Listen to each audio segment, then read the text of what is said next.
कि ऐसन मनोहर मंगल अरे मूरत सुहावन सुंदर सूरत सुहावन सुंदर सूरत ए राजा जी कहरे नूरल हजरूरत महूरत खूबसूरत ए राजा जी कहरे नूरल हजरूरत महूरत खूबसूरत ऐसन मनोहर मंगल मूरत सुहावन सुंदर सूरत सुहावन सुंदर सूरत राजा जी कहरे नूरल हजरूरत महूरत खूबसूरत हे राजा जी कहरे नूरल हजरूरत महूरत खूबसूरत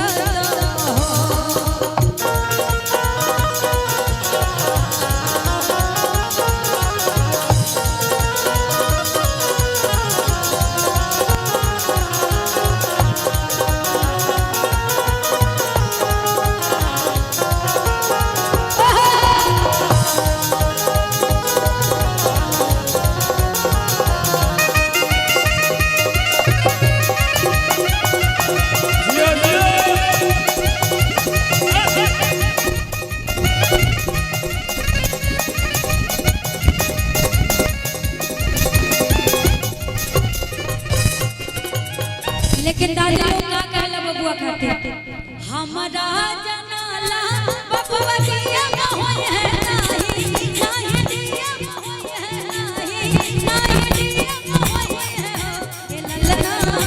ए ललना हिंद के सितारा ई तसिया होय है ओसे ऊपर पिया होय है ए ललना हिंद के सितारा ई तसिया होय है ओसे ऊपर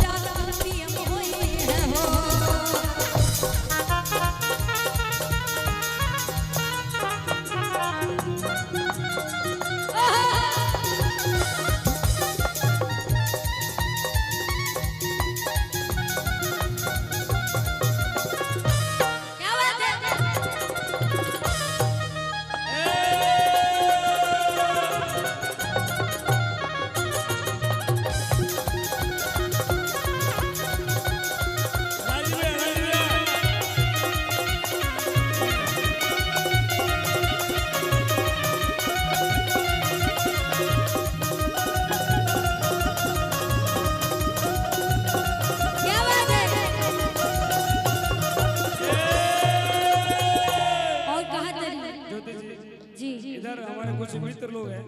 अच्छा अच्छा इधर भी ध्यान देना उधर भी देना है। नहीं सभी पे ध्यान है। सामने में हमारे 10 मित्र लोग बैठे हुए हैं। जी सभी का स्वागत अभिनंदन है। सभी हमारे जिगरी दोस्त हैं।